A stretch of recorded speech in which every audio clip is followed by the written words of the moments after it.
चलेगा। तो हाइड्रेशन से विजिबिलिटी चली जाती है, डिहाइड्रेशन से विजिबिलिटी दिखने लगती है, मतलब वाटर का लॉस हुआ है। ठीक है, तो कुछ नहीं, ज्यादा कुछ नहीं लिखना है, जस्ट ऐसे एक फ्लो चार्ट लिख लेना, मतलब एक हाइड्रेशन, विजिबिलिटी, मैं तो और भी शॉर्टकट लिखती हूँ, विजिबिलिटी कभी पूरा लिखती ही नहीं थी, डिक्रीजेस। ठीक है, डिहाइड्रेशन, बस इतना ही लिखेंगे, विजिबिलिटी इंक्रीजेस। अब मुझे क्लास करने के बाद इतना याद रहता है कि यहाँ पे विजिबिलिटी की बात हुई थी, तो आपकी भी ये हैबिट हो जानी चाहिए। तो इस तरीके से आपके सिनॉप्सिस और शॉर्ट नोट्स हर चैप्टर के होने चाहिए। तो due to dehydration the chromosome become visible as in M phase. अब ये इंटरफेस की बात हो रही थी, इंटरफेस में उसकी विजिबिलिटी लो होती गई, वो डिवीजन कर रहा है, सारा चीज चल रहा है, लेकिन अगर हमें उसको देखना है, ठीक है, तो उसके वो कहाँ पे आएगा फिर दोबारा, वो चीज कब अटेन होगा, एम फेज में, जब डिवाइड करेगा, जब क्रोमोसोम अपने को अरेंज करेगा। Clear? The repair of damage DNA takes place in the interface. M phase में कोई डीएनए का रिपेयरमेंट नहीं होता है, इसलिए जेनेटिक डिसऑर्डर होते हैं। जब हम जेनेटिक डिसऑर्डर पढ़ाएंगे, मतलब जीन में वेरिएशन से होने वाली disease collectively known as genetic disorder. ठीक है, तो जीन में वेरिएशन आ रहा है, मतलब एम फेज का ड्रामा चल रहा है। ठीक है, एम फेज के ड्रामा को हम ट्रीट नहीं कर सकते, वो दिखेगा, वो एक्सप्रेस होगा जब वो सेल बन जाएगा, जाइगोट डेवलप होगा, फीटस डेवलपमेंट होगा, तो उसके अंदर जेनेटिक डिसीजेस आएंगे। Is it clear? तो डीएनए डैमेज के लिए अगर कोई प्रोसेस पूछा जाए सेल साइकिल में कहाँ होती है, तो वो आपके इंटरफेज में होगी, न कि एम फेज में। क्या क्या पॉइंट मिला बेटा? आरएनए सिंथेसिस एस फेज में अब्सेंट, मतलब जी1 फेज में हो सकती है, जी2 फेज में हो सकती है। डीएनए का डुप्लीकेशन एस फेज में। डीएनए के डुप्लीकेशन को कंसंट्रेशन के पॉइंट ऑफ व्यू से देखें तो 2C से 4C हो जाएगा। Amount of chromosome, number of chromosome उतना ही है, डीएनए का अमाउंट बढ़ गया। क्लियर? कंटेंट ऑफ डीएनए बढ़ गया, उससे क्या होगा, कैरियोप्लाज्मिक इंडेक्स डिस्टर्ब हो जाएगा। अब जैसे जैसे सेल के अंदर हाइड्रेशन बढ़ रहा है, ये सब प्रोसेस जब होती है, सेल के अंदर हाइड्रेशन बढ़ जाता है इंटरफेज में, और उससे विजिबिलिटी लो हो जाती है। ठीक है, अब वहां पे आप क्रोमोसोम को नहीं देख सकते हो, नहीं चीजें वहां क्रोमेटिन क्या कर रहे हैं, ये चीजें आइडेंटिफाई नहीं हो सकती, उसको जस्ट आप, इसलिए बायोलॉजिकल कंट्रोल से देखा, सीडीके की एक्टिविटी, साइक्लिन की एक्टिविटी बायोलॉजिकल कंट्रोल करके म्यूटेंट ईस्ट में स्टडी की गई, क्योंकि we can't see it by the using the electron microscope. हम उसका क्या इम्पैक्ट हो रहा है, उन चीजों को हमने स्टडी करके देखा कि यहाँ पे कुछ चेकिंग पॉइंट है। क्लियर? फिर डिहाइड्रेशन से बाद में विजिबिलिटी आ जाती है, इसलिए आप एम फेज, अलग अलग टीलोफेज, एनाफेज उसकी स्टडी कर पाते। Clear? The repair of damage DNA का रिपेयर एम फेज में कतई नहीं होगा। एम फेज में अगर डीएनए डैमेज हो रहा है या जेनेटिक वेरिएशन आ रही है, तो उससे जेनेटिक डिजीज अराइज होंगे, अदरवाइज जी फेज तक, इंटरफेज तक सारी चीजें रिपेयरेबल।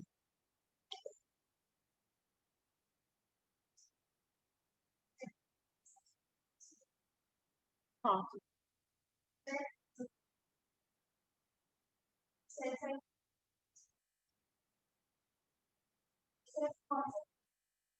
हर केस में अरेस्ट नहीं होगी, जब रहता है ना कि चेक कर लिया, जैसे 0.3% तुम समझो कि डीएनए अभी डुप्लीकेट नहीं हुआ है, वही मियोसिस में, जब मियोसिस के केस में वो डुप्लीकेट करता है, तो वहां पे क्रॉसिंग ओवर, जो तुम्हारे मम्मी के जीन और पापा के जीन की तुम कॉम्बिनेशन आई हो, ठीक है, वो उसी मियोसिस का रिजल्टेंट होता है, तो हम बात करेंगे मियोसिस में। तो अब नॉर्मल केस में डीएनए डुप्लीकेट हो रहा है, लेकिन जस्ट सपोज डीएनए का कोई स्ट्रैंड रह गया, तो उसको चेक पॉइंट क्या करेगा, रिपेयर करने के लिए कि अभी ये सिंथेसिस पूरी नहीं हुई है, हार्ड, इसको सिंथेसाइज करो, वहां सिंथेसाइज हो। चेक पॉइंट ने चेक कर लिया कि यहाँ पे एडनिन थाइमिन के साथ पेयर नहीं हुआ है, रॉन्ग पेयरिंग हो गई, आगे इसको करेक्ट करो। तो करेक्ट करने का एक चांस होता है, लेकिन बहुत ज्यादा पेयरिंग गड़बड़ हो गई है, वहां से सीरीज ऑफ पेयरिंग स्टार्ट हो गई है, जो गलत पेयरिंग हो गई, आगे वो इन्फॉर्मेशन गलत जाएगी, तो उसको टर्मिनेट। तो डीएनए रिपेयर मैकेनिज्म भी एक बहुत अच्छी बड़ी फिनोमेना है, जिससे भी हम लोग जितना सेल डिवाइड कर रहा है, वो सब डीएनए रिपेयर मैकेनिज्म के थ्रू जा रही है, मतलब हर बार उससे क्रॉस होती है चेकिंग, रिपेयर, क्योंकि इतना सारा न्यूक्लियोटाइड आके बाइंड कर रहा है, और वहां पे इनहिबिटर्स भी है न्यूक्लियोटाइड के भी, डुप्लीकेट्स प्रेजेंट है, ठीक है, जिनके बाइंडिंग को अगर नहीं सेल सेंस कर पाई तो आगे जाके वो डिजीज में कन्वर्ट हो। और इसलिए तो जेनेटिक डिजीज अलग से एक पूरी डिजीज की लाइन है कि जेनेटिक डिजीज आपके मम्मी पापा को नहीं थी, आपको हो गई, या थी पहले दादा लोग को थी लेकिन आपके में ट्रांसफर हो गई, मतलब पापा में वो रिसेसिव थी, आप में वो डोमिनेंट होकर एक्सप्रेस हो गई। वो डिफरेंट एरेना है पूरा, उसको पढ़ेंगे अपन जैसे आएगा। अभी ये ध्यान में रखना है हमें कि चेक पॉइंट और जो रिपेयर की मैकेनिज्म है वो एम फेज का चेक पॉइंट नहीं कर सकता। एम फेज का चेक पॉइंट सिर्फ वो सेंस करेगा कि स्पिंडल फाइबर सब अरेंज है या नहीं, क्रोमोसोम पूरा कंडक्शन कंडेंसेशन हो चुका है या नहीं, और कंडेंसेशन में तो नहीं भेजना है, ये सारी चीजों को चेक करेगा।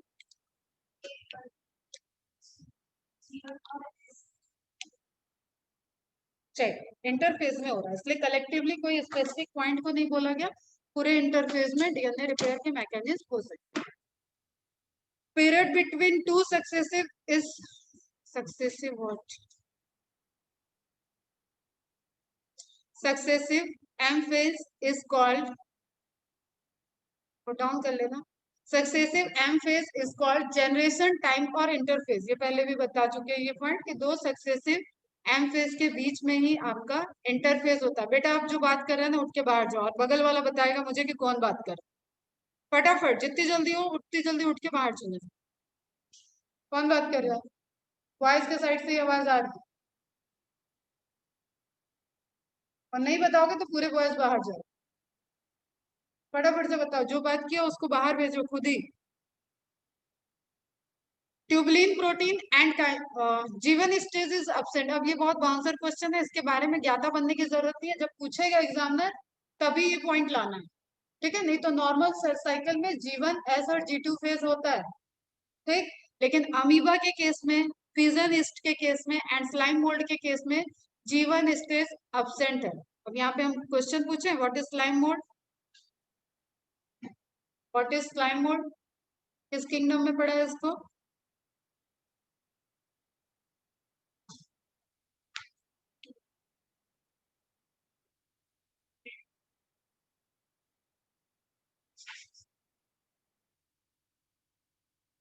फंजाई हो गया ना, ठीक है। Tubulin protein and kinase protein are synthesised in G2 phase. ये भी मैंने पहले बताया, तो जस्ट पॉइंट वाइज जो हम बोलते गए उसी को आप लिख लोगे, नोट्स बननी चाहिए। Tubulin protein and kinase protein जो कि आगे एटीपी के कंजम्पशन को कंट्रोल करेगी, फॉर्मेशन ऑफ स्पिंडल एपरेटस में रोल प्ले करेंगे, ये सब सिंथेसाइज हो जाते हैं G2 फेज में। न्यू सेंट्रियोल पेयर, सेंट्रियोल का डुप्लीकेशन ये भी होता है आपके एस फेज में, सेंट्रियोल का मूवमेंट एम फेज में।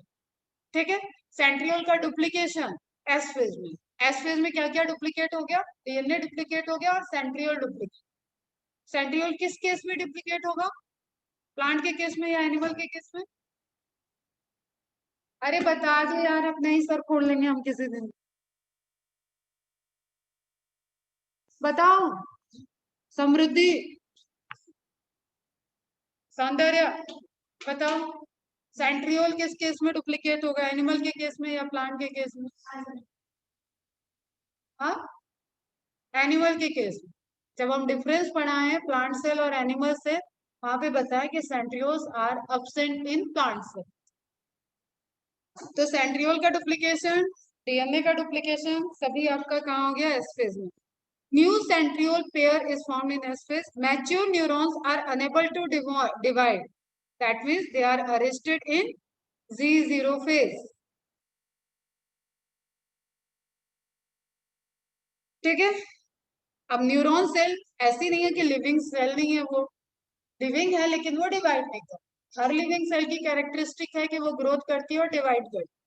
ठीक है, न्यूरॉन सेल उसका एक्सेप्शन हो, या कोई परमानेंट सेल होगी तो एक्सेप्शन, उसके लिए वर्ड मैंने लिखवाया है कि वो terminate from the cell cycle, suspended from the cell cycle in Z0 phase. ठीक है, सेल साइकिल से सस्पेंड हो चुकी है, exit from the cell cycle, लेकिन सस्पेंडेड एक्टिव। और अरेस्टेड न्यूरॉन के केस में वो वापस आ भी नहीं सकती। ठीक है, हार्ट सेल वगैरह ऑन द डिमांड वो वापस आ सकती है, सेल साइकिल में लौट सकती है, Z0 फेज से G1 में आ जाएंगे, इसलिए वो छोटा सा एक लूप ऐसे बना हुआ है Z0। चलो, नाउ एनसीईआरटी के पॉइंट में यही सारे पॉइंट हैं जो आप एक बार पढ़ देते हैं। G1 phase correspond to the interval between mitosis and initiation of DNA replication. During G1 phase, the cell is metabolically active and continuously grows, but does not replicate its DNA. S or synthesis phase marks the period during the which DNA synthesis or replication takes place. During this time, the amount, ये सब MCQ है, online MCQ है सारे। During this time, the amount of DNA per cell doubles. If the initial amount of DNA is denoted as 2C, मतलब diploid cell की बात कर रहे हैं, then it increases to 4C. However, there is no increase in chromosome number. ये आपका bouncer question हो जाता है जो गलत करते हैं। क्रोमोसोम नंबर टेट्राप्लॉइड में नहीं गया। 4C को क्रोमोसोम नंबर से नहीं लेना है। C is the concentration of DNA. If the cell had diploid or 2n number of chromosome at Z1, even after S phase, the number of chromosome remain the same, that is 2n. Clear? In animal cells, during S phase, DNA replication begins in the nucleus and the centriole duplicates in the cytoplasm. अब DNA replication हमें पता है, replication DNA कहाँ present है? Nucleus के अंदर। Centriole कहाँ present था? साइटोप्लाज्म में प्रेजेंट था। तो कॉमन सा क्वेश्चन हो गया, सेंट्रियोल का डुप्लीकेशन कहाँ हो रहा है? जहां वो प्रेजेंट था, साइटोप्लाज्म में। डीएनए का डुप्लीकेशन कहाँ हो रहा है? अभी तो एफेज में गए नहीं ना, न्यूक्लियर मेम्ब्रेन रिमूव होगी तब साइटोप्लाज्म और न्यूक्लियोप्लाज्म आपस में मिल जाएंगे। क्लियर? तो डीएनए का डुप्लीकेशन कहाँ हो रहा है? न्यूक्लियस के अंदर। एंड सेंट्रियोल का डुप्लीकेशन कहाँ हो रहा है? साइटोप्लाज्म में। During the G2 phase, proteins are synthesized in preparation for mitosis while cell growth continues. Mitosis के लिए, एम फेज के लिए जो प्रोटीन्स चाहिए, जो एंजाइम चाहिए, उनकी सिंथेसिस G2 फेज में होगी। एटीपी का फॉर्मेशन G2 फेज में होगा और कंटिन्यू आपकी सेल ग्रोथ चलती रहेगी। How do plants and animals continue to grow all their lives? How do plants and animals continue to grow all their lives? बताओ। With the help of mitosis, with the help of cell division। ठीक है, continue कर रहे हैं। कैसे growth उनकी continue हो रही? Do all cells in a plant divide all the time? Answer is no. Plant cell के केस में मेरिस्टेमेटिक सेल मैंने बताया रूट टिप पे प्रेजेंट है एंड शूट टिप पे प्रेजेंट। तो सारी सेल डिवाइड नहीं करती है प्लांट की, सिर्फ मेरिस्टेमेटिक सेल। आएगा, ये चैप्टर है आपका एनाटॉमी वाला जो भी हुआ नहीं है। Shoot tip, root tip. इसमें भी एक पॉइंट होता है कि रूट कैप के पीछे होती है। ठीक है, तो रूट टिप मतलब रूट कैप के बाद। रूट के केस में सबसे पहले एक प्रोटेक्टिव कवरिंग होती है, ये तो शायद पढ़ा है मॉर्फोलॉजी में। ठीक है, तो रूट टिप के, टिप मतलब कैप के बाद वाला। तो आएंगे जब इस पोर्शन में तब बात करेंगे कैसे कैसे क्वेश्चन यहाँ से राइज। तो प्लांट सेल में सारी सेल, क्या क्वेश्चन था? Do all cells in a plant divide all the time? No. ठीक है, प्लांट सेल में जैसे जैसे परमानेंट सेल बनती है डिवीजन रुक जाता है, डिफ्रेंसिएशन चलता है। मतलब परमानेंट सेल अपने को डिफ्रेंशिएट करती है। डिवीजन इस तरीके से होता है, meristematic cell divide into another meristematic cell and one permanent. Permanent cell सिर्फ अपने को डिफ्रेंशिएट करेगी, और क्योंकि अभी डिवीजन चलना ही है आगे, मेरिस्टेमेटिक सेल के ऊपर जिम्मेदारी है कि उसको डिवाइड करना है। प्लांट ग्रो होता जा रहा है, बढ़ता जा रहा है, टिप की तरफ बढ़ रहा है। ठीक है, फिर विड्थ में कैसे बढ़ता है वो अलग थ्योरी है। टिप को भी ध्यान में रखो कि रूट नीचे की तरफ बढ़ रही है, शूट ऊपर की तरफ बढ़ रहा है, नई नई ब्रांचेस निकल रही है, नई नई लीफ निकल रही है। तो वो जो पॉइंट ऑफ डिवीजन है ये हमेशा, अगेन ये सेकंड मेरिस्टेमेटिक सेल और सेकंड परमानेंट सेल डिफ्रेंशिएशन में चला जाएगा, मेरिस्टेमेटिक सेल फिर डिवाइड। यहाँ कभी ऐसे 2 की पावर n वाली कंडीशन नहीं है। Do all cells in a plant divide all the time? No. Do you think all the cells continue to divide in all plants and animals? Can you tell the name and the location of tissues having cells that divide all their life in the higher plants?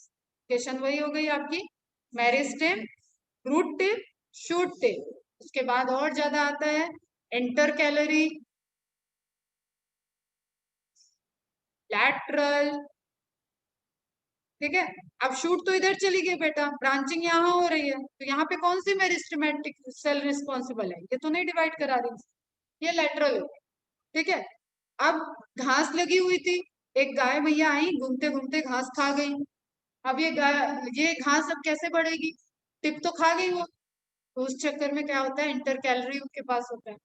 ठीक है, तो अब जब एक पूरा आप पढ़ लोगे एनाटॉमी भी प्लांट की, तो वहां पे आप इसका कंप्लीट आंसर कर सकते हो। नाउ इतना ध्यान में रखो कि शूट टिप और root tip, meristematic cell, meristematic cell सिर्फ ध्यान दो। Do animals have similar meristematic tissues, इसका मतलब इसके अंदर आंसर इनका क्या है बेटा, प्लांट के लिए यहाँ पे दे दिया मेरिस्टेमेटिक टिश्यू, ऊपर कहीं नाम नहीं था। एनिमल के पास ऐसा कोई मेरिस्टेमेटिक टिश्यू है नहीं। ठीक है, एनिमल सेल लोकलाइज्ड ग्रो करती हैं, अरे प्लांट सेल आपकी लोकलाइज ग्रो करती हैं, जहां पे मेरिस्टेमेटिक सेल होगी सिर्फ वहीं ग्रो करे। एनिमल सेल ग्लोबली ग्रो कर रही है, मतलब हाथ भी आपका बढ़ रहा है, पैर भी बढ़ रहा है, ऐसा नहीं कि सिर्फ हाथ हाथ बढ़ गया पैर उतना ही बढ़ा रहे। ठीक है, तो पूरी बॉडी आपकी अनलोकलाइज्ड वे में ग्रो कर रही है। ठीक है, तो ऐसा कोई मेरिस्टेमेटिक जोन नहीं है जो आपके कंट्रोल करे, लेकिन अकॉर्डिंग टू ग्रोथ, ऑर्गेनोजेनेसिस और आगे आपके डेवलपमेंट, हाइट कितनी होगी, क्या होगी, हार्मोनल जीन सबको कंट्रीब्यूट करके एनिमल सेल डिवाइड करती रहती है। और जो सेल कन्वर्ट हो गई परमानेंट में, जैसे हार्ट का स्ट्रक्चर बन गया, तो जब तक अब हार्ट की कोई लेयर, कोई ऑर्गन पोर्शन डैमेज नहीं करेगा, तब तक वो डिवीजन में नहीं जाएगी। Some cells in the adult animals do not appear to exhibit division. Example, heart cells. And many other cells divide only occasionally as needed to replace cells that have been lost because of injury or cell death. जिसमें हमारा बेचारा liver, हर कुछ जो भी तुम drug खाते हो उसका साइड इफेक्ट सबसे पहले लीवर पे पड़ता है।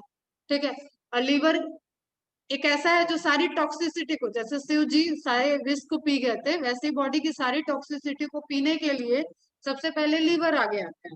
तो जो अपना सर्कुलेटरी सिस्टम मैंने बताया मैमल्स में, नीचे हिपैटोपोर्टल सिस्टम, हिपैटोपोर्टल सिस्टम क्या है, नीचे के सारे ब्लड को पहले लीवर के पास हो, ताकि जो भी डाइजेशन में टॉक्सिसिटी आई है वो पहले लीवर ले लेगा। ठीक है, उसको वो वहीं से खत्म करेगा, वहीं से उसको डील करना है। तो उस केस में हिपैटोसाइट मतलब लीवर की सेल डैमेज होती है, तो उनको डिवीजन फिर से करना होता है, अपने को बनाना होता है। And many other cells divide only occasionally as needed to replace cells that have been lost because of injury or cell death. Cell death की फिनोमिना या इंजरी की वजह से सेल का डैमेज हो चुका है, तो वहां पे उसको, अब लीवर में होल थोड़ी ना हो जाए। ठीक है, समझो इस चीज को, किडनी डैमेज हो गई, होल थोड़ी वहां क्रिएट कर ले, उसको जितनी भी हीलिंग करना है उसके लिए सेल को डिवाइड करना पड़ेगा। क्लियर, तो वहां पे वो एक्टिव फेज में वापस आ जाती है। The cells that do not divide further exit G1 phase, exit G1 phase to enter an inactivate stage called quiescent stage या suspended stage, that is known as Z0। आया हुआ क्वेश्चन है, बवाल भी हुआ था इस क्वेश्चन पे, बच्चे अपने अपने आंसर दिए थे और ऑप्शन में सस्पेंडेड को क्लियर किया गया। एग्जिट G1 फेज सस्पेंडेड, और ये रिवाइज एनसीईआरटी का पॉइंट, इसलिए ये पॉइंट यहाँ पे ऐड कर दिया। Cells in this stage remain metabolically active but no longer proliferate. Proliferation मतलब बढ़ना, डिवाइड करना। प्रोलिफरेट नहीं हो रही है, लेकिन लिविंग सेल है, मेटाबॉलिक चल रही है उसकी, मेटाबॉलिकली एक्टिव है। तो हर एक लाइन को बेटा तोड़ मरोड़ के जूस बना के पी जाओ। Active but no longer proliferate unless called, जब तक उसको बुलाया नहीं गया। ठीक है, जैसे जैसे सपोज क्रिकेट का गेम चल रहा है, उसमें 11 प्लेयर लेके खेलते हैं, लेकिन 2-3 एक्स्ट्रा भी रखते हैं, कोई डैमेज हो गया, किसी को चोट ही लग गई, तो उस एक्स्ट्रा प्लेयर में आते हैं। तो जब भी टीम डिसाइड होती है, वहां पे 12-13 खिलाड़ी सेलेक्ट होते हैं, प्लेयर्स को सेलेक्ट किया जाता है, और 2-3 उसमें चाय पानी पिला, मतलब पानी पिलाते रहते हैं और वेट करते रहते हैं कि हमें भी चांस मिल जाए। ठीक है, तो जस्ट रिप्लेसमेंट, किसी को कुछ हुआ, कोई बहुत देर से इनिंग बैटिंग किए जा रहा है, अब वो फील्डिंग में नहीं उतरने लायक रह गया, तो उसको रेस्ट देके वो 12वां खिलाड़ी आ जाता है। तो जब उसको कॉल किया जाए तभी वो प्लेयर आएगा, उसी तरीके से प्रोलिफरेट नहीं करती है, लेकिन उसको कॉल कर दिया गया तो वो प्रोलिफरेट कर सकती है। On to do so depending on the requirement of the organism. तो ये आपके स्टेटमेंट वाइज क्वेश्चंस बनते हैं यहाँ से। In animals, mitotic cell division is only seen in the diploid somatic cells. Soma बोलते हैं, सोमेटिक, जर्माइनल, गैमेटिक, ठीक है। सोमेटिक जो पूरी बॉडी की जितनी सेल हैं सब सोमेटिक है, एक्सेप्ट तो वो सेल जो ओवरी और टेस्टिस में प्रेजेंट है, जिससे ओवम का फॉर्मेशन या स्पर्म का फॉर्मेशन हो, वो जर्माइनल सेल है, ठीक है। बाकी सारी हाथ की, आंख की, नाक की, कान की, सर की सब सेल क्या है, सोमेटिक सेल, ठीक है, soma cell. In animals mitotic cell division is only seen in the diploid somatic cell. इसलिए मैंने बोला कि गैमेट कभी एन डिवाइड करके एन एन का स्टोरेज नहीं बनाएंगे एनिमल सेल में। ये एन बना है तो अब ये डेवलप करके अपने को स्पर्म बना लेगा और ओवम बना लेगा, और उसके बाद वो फर्टिलाइजेशन के थ्रू फ्यूजन होगा और 2n में कन्वर्ट होगा। यहाँ कुछ ऐसा नहीं है कि n divided to n, n form n, n form n ना, हाफ एन तो होता ही नहीं है, नेचर में ही हाफ एन नहीं है। तो एन सेल कभी भी मियोसिस नहीं कर सकती, नेचर में प्लॉइडी हाफ एन नहीं है, ध्यान रखना। कभी क्वेश्चन में ऑप्शन दिया है भैया एन सेल मियोटिक डिवीजन की, तो क्या बनेगा, हाफ एन बन जाएगा, वेरी गुड। एन सेल कभी भी, हैप्लॉइड सेल कभी मियोसिस करेगी ही नहीं। हैप्लॉइड सेल सिर्फ और सिर्फ माइटोटिक करती है, वो भी प्लांट और फंजाई के केस। क्लियर। जब हम स्पोर वगैरह पढ़ाए हैं, स्पोरोफाइट का फॉर्मेशन पढ़ाए हैं, उस समय ये सारी चीजें आई थी अपनी। In animals, mitotic cell division is only seen in the diploid somatic cell. However, there are few exceptions to this where haploid cells divide by mitosis. For example, male honey bee. अब एक भाई तुम्हारा drone का formation होता है, ये शायद मैंने बता भी दिया तुम्हें। Male honey bee, male honey bee जो होता है वो हैप्लॉइड होता है नेचर में। अब वो कैसे फॉर्म होता है उसको रिप्रोडक्टिव सिस्टम में पढ़ाएंगे।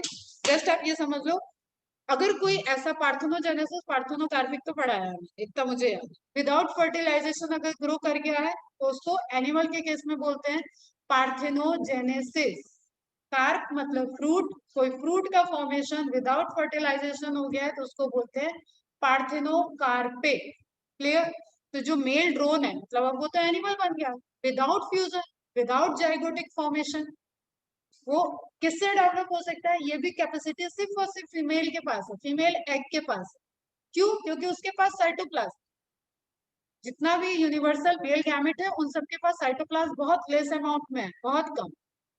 फीमेल साइटोप्लाज्म है, फीमेल साइटोप्लाज्म है तो मेटाबॉलिक एक्टिविटी हो सकती है, तो उसके पास टेंडेंसी होती है कि वो ग्रो कर जाए। और विदाउट फ्यूजन वो फीमेल गैमेट जो है वो ग्रो करके ड्रोन में कन्वर्ट हो जाता है। उसको हम पढ़ाएंगे रिप्रोडक्टिव सिस्टम में कि कैसे होता है, लेकिन this is an exception male honey bee के केस में। अब फीमेल हनी बी की बात करें तो वो क्या होगी, डिप्लॉयड होगी। मेल हनी बी की बात करें तो वो क्या होगा, हैप्लॉयड। तो एक ही स्पीसीज में मेल हैप्लॉयड है, फीमेल डिप्लॉयड है। इज इट क्लियर, बस अभी इतना ही याद है। Against this, the plants can show mitotic division in both haploid and diploid case. Sporophyte, gametophyte का formation. Gametophyte क्या है, पूरी n सारी सेल gametophyte का स्ट्रक्चर। अगर जस्ट सपोज ये gametophyte है तो ये इसके अंदर जो मल्टी सेल प्रेजेंट है कौन सी प्लॉइडी को शो कर रहे हैं, n। वो n मल्टी सेलुलर कंडीशन कैसे अराइज हुई होगी बेटा, क्योंकि हैप्लॉइड सेल ने, देखो हैप्लॉइड सेल डिवाइड कर रही है, माइटोटिक डिवीजन कर रही है, 2 सेल में convert, again divide 2 cell, again divide 2 cell, इस तरीके से मल्टीपल टाइम डिवाइड करके जस्ट सपोज n की पावर 100 टाइम ये डिवाइड कर चुकी है, ठीक है। तो haploid phyte, phyte means plant, क्या बोल दिया हम उसको, गैमेटोफाइट। गैमेटोफाइट से क्या प्रोड्यूस होता है, गैमेट। तो जब गैमेट प्रोड्यूस होगा इससे तो वह एन मिलेगा, एन प्लॉइडी। जिसको नहीं समझ में आ रहा है थोड़ा सा प्लांट किंगडम वाला पोर्शन पढ़ लेना आज रिवाइज की।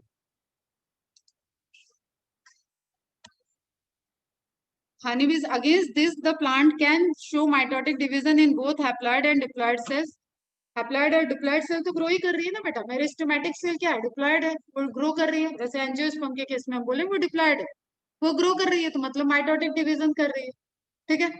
जब पॉलिन ग्रेन फॉर्मेशन होगा या ओव्यूल फॉर्मेशन हो रहा है वहां पे माइक्रोस्पोर का गैमेट का फॉर्मेशन, वहां पे एम्ब्रियो का डेवलपमेंट के पहले जो स्ट्रक्चर है एंडोस्पर्म बताया था मैंने, ठीक है, एम्ब्रियो सैक बताया था मैंने, उसमें जो एग सेल बनी वो हैप्लॉइड नेचर की हो गई, ठीक है, वो हैप्लॉइड के लिए मियोसिस हुई होगी। तो जब तक पूरी बॉडी बन रही है तब तक वहां पे माइटोटिक डिवीजन हो रहा है, पूरा प्लांट जनरेट हुआ माइटोटिक से। लेकिन अब हम ब्रायोफाइटा, टेरिडोफाइटा और उधर हम देख रहे हैं एल्गी के केस में, वहां पे हैप्लॉइड सेल भी माइटोटिक डिवीजन कर सकते हैं। Is it clear? From your recollection of example of alternation and generation in plant, पढ़ा हुआ है, साइकिल है वहां पे तीन, haplontic, diplohaplontic and diplontic cycle, revise कर लें। Identify plant species and stages at which mitosis is seen in a haploid cell. mitosis किस किस केस में होगा? मैंने टाइप्स ऑफ मियोसिस इसी तरीके से बताई है कि जाइगोटिक मियोसिस सिर्फ और सिर्फ एल्गी के केस में रिपोर्टेड होता है, तो वो सब रिवाइज कर लो। Now question is that you have studied mitosis in onion root tip cell. तुमने तो नहीं पढ़ा होगा क्योंकि अब एक्सपेरिमेंट रुक चुके हैं बहुत सारे। ओनियन टिप क्या हो गया? प्याज रखी हुई देखिए घर में, ठीक है, स्प्राउट तो बनते हुए सबने देखा होगा, स्प्राउट में व्हाइट कलर का निकलता है बाहर, स्प्राउट उसी को बोलते हो तुम। उसी तरीके से प्याज बहुत दिन से रखी हो तो उसमें ऐसे व्हाइट कलर के निकलने लगेंगे, ठीक, कभी ऑब्जर्व करना है, या रख देना एक प्याज को, सड़े ना, यहाँ तो आधी चीजें सड़ जाती है, ठीक है, तो ये ग्रो करेगा तो वहां पे टिप निकलेगी, ऑनियन की टिप।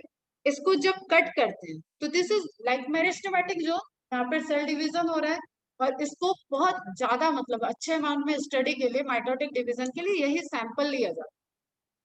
मैंने भी जब किया है तो मैं हॉस्टल में थी उस टाइम, मेरा काम था, और ये सुबह के टाइम में, मॉर्निंग जो सनराइज होता है उस टाइम ये तेजी से दिखता है, उस टाइम में क्योंकि हॉस्टल वाले लोग ही इसको कर सकते थे, और मेरा एक्सपेरिमेंटल हैंड अच्छा था, मतलब अच्छे रिजल्ट आते थे, मैं करती थी, आ, तो मेरे को ये जिम्मेदारी दी गई थी, तो मैं इस टाइम जो भी उसको कॉल्चिसिन से अरेस्ट कराना था कि अब जिस प्रोसेस में वो है वहीं पे अरेस्ट हो जाए सेल, उसके बाद दिन में आप उसको स्टैनिंग करके जब सारे बच्चे आ जाएंगे तो आप देखोगे, तो जो कॉल्चिसिन से अरेस्ट कराना था टिप को, सेल को लेके कट करके और उसका सैंपल बना के स्लाइड पे, वो सब मैंने अर्ली मॉर्निंग कर दिया। तो वहां पे जो स्टडी के लिए आप सैंपल लेते हो वो होती है onion root tip, clear? It has 16 chromosome in each cell, अब उसका क्रोमोसोमल नंबर हो गया, ये उसका क्रोमोसोम नंबर हो गया, clear? Can you tell how many chromosomes will the cell have at G1 phase? बताओ, G1 फेज पे क्या क्रोमोसोम नंबर होगा? After S phase and after M phase, फटाफट बताओ, माइटोटिक डिवीजन है, G1 फेज पे क्रोमोसोम नंबर क्या है, एम फेज में क्या है, एस फेज में क्रोमोसोम नंबर क्या है?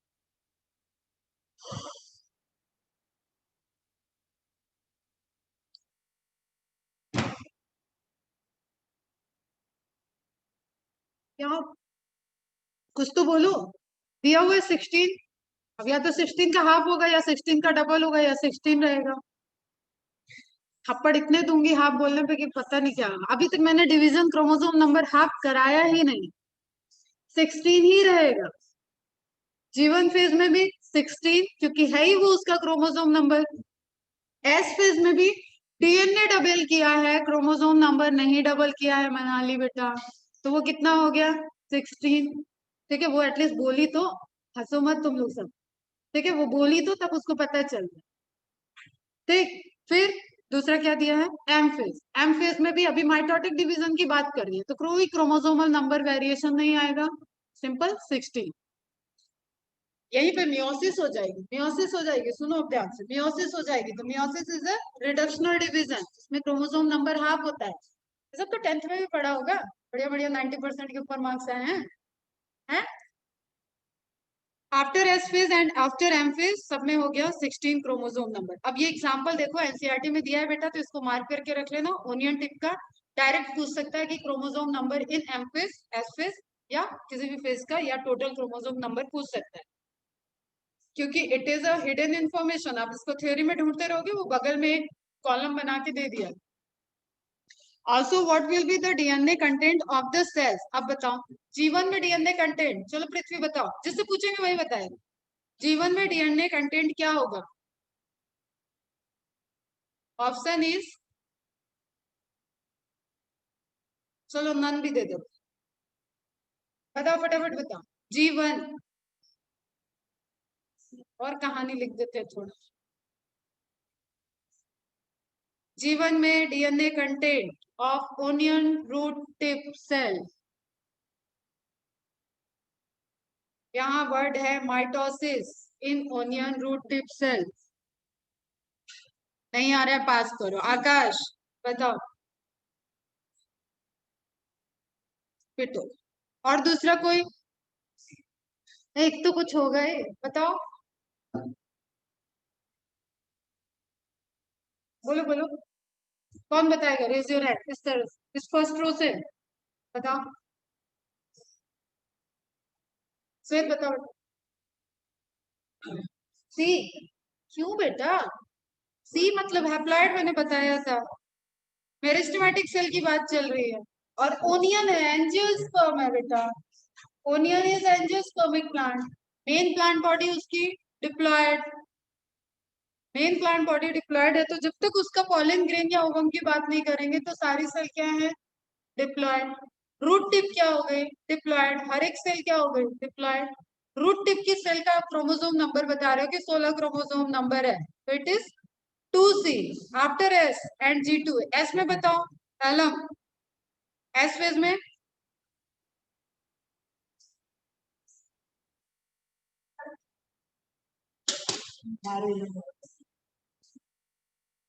कैसे सी आएगा? जीवन में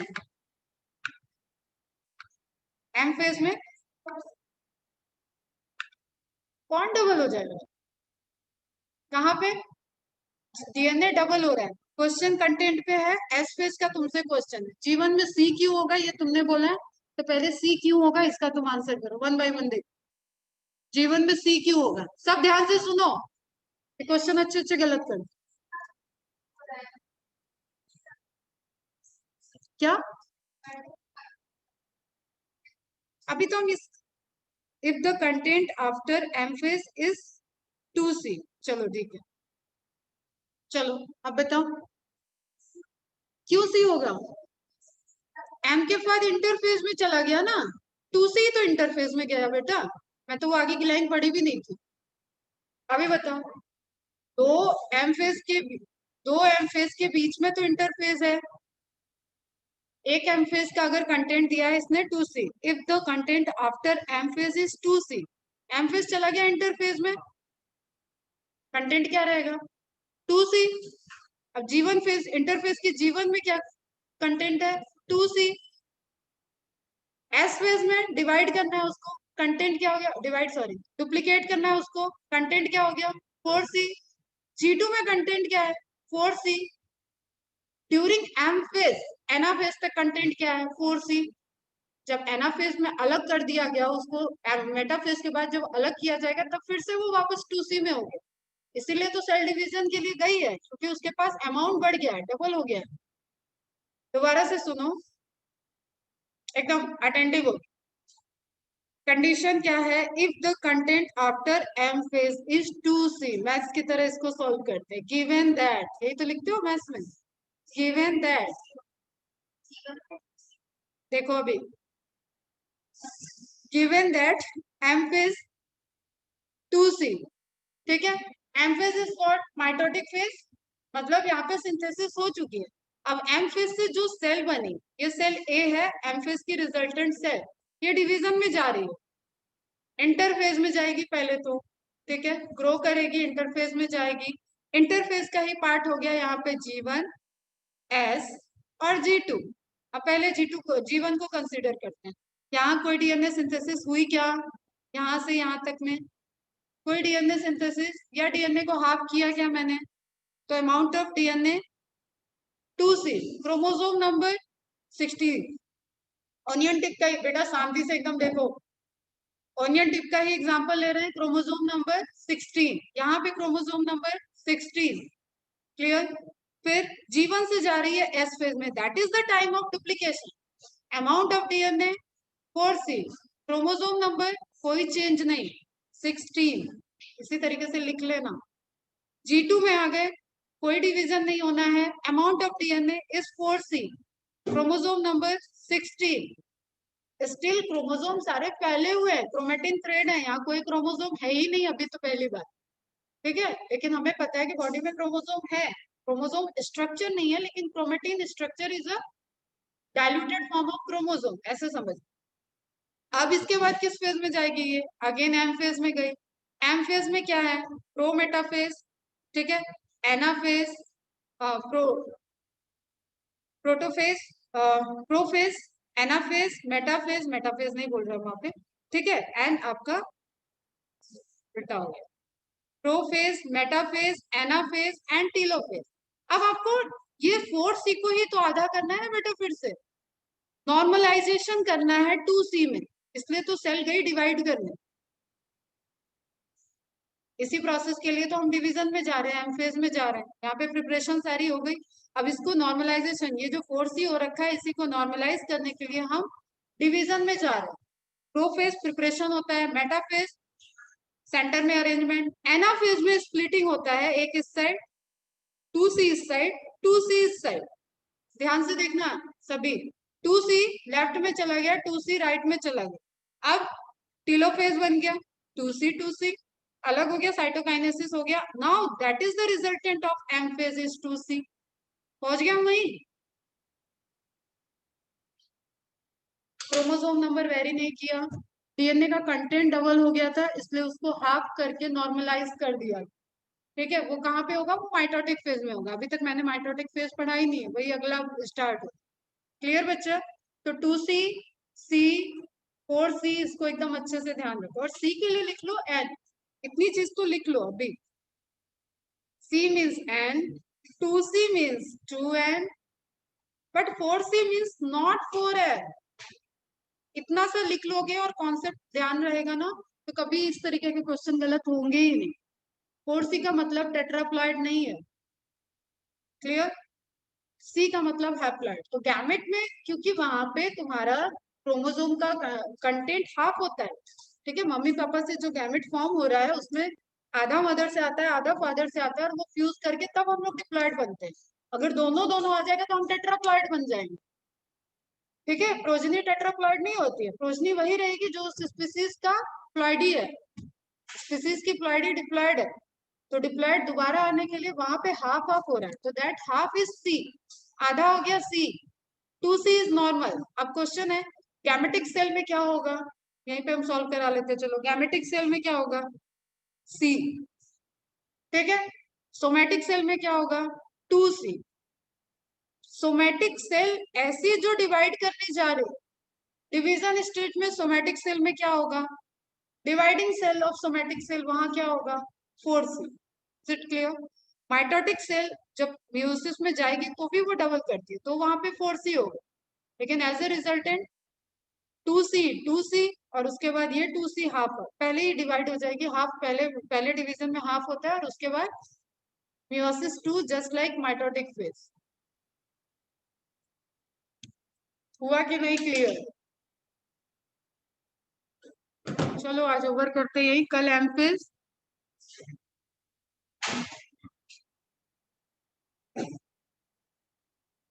ये सब पोर्शन ऐसे हैं जहाँ पे बच्चे क्वेश्चन गलत करते हैं, ठीक है, तो मान के चलो ये पोर्शन वैसा हो गया जहाँ पे तुम्हें रैंक डिसाइड करने वाले क्वेश्चन सही करके आने हैं, इसलिए everything should be clear here. Cell chapter, biomolecule, ये सेल साइकिल, देखो ह्यूमन फिजियोलॉजी सबको आती है, पूरे इंडिया के बच्चों को ह्यूमन फिजियोलॉजी आएगी, वो चैप्टर तो तुम भूल जाओ, वो तो तुम्हें आना ही आना चाहिए, ठीक है। बोरिंग चैप्टर है पूरा इन्वायरमेंटल 12th का, वहां से बच्चे लापरवाही में तैयारी करके आते हैं, वो क्वेश्चन ऐसे होते हैं जिसपे आप रैंक ऊपर कर सकते हो। बायोटेक्नोलॉजी वाला क्वेश्चन ऐसा है जो बच्चों को टफ लगता है, क्योंकि वहां पे थोड़े टेक्निकल कॉन्सेप्ट आते हैं। बाय डिफॉल्ट मैंने बायोटेक्नोलॉजी में एमएससी किया हुआ है, तो तुम्हारी वो भी कॉम्प्लिकेशन एकदम खुल के जाएगी, ठीक है। तो जस्ट फोकस ऑन दैट, मैं इतनी मेहनत यहाँ पे बेटा इन चैप्टर में इसीलिए करूँ, बातें कर लो, लोगों का यही चाहिए।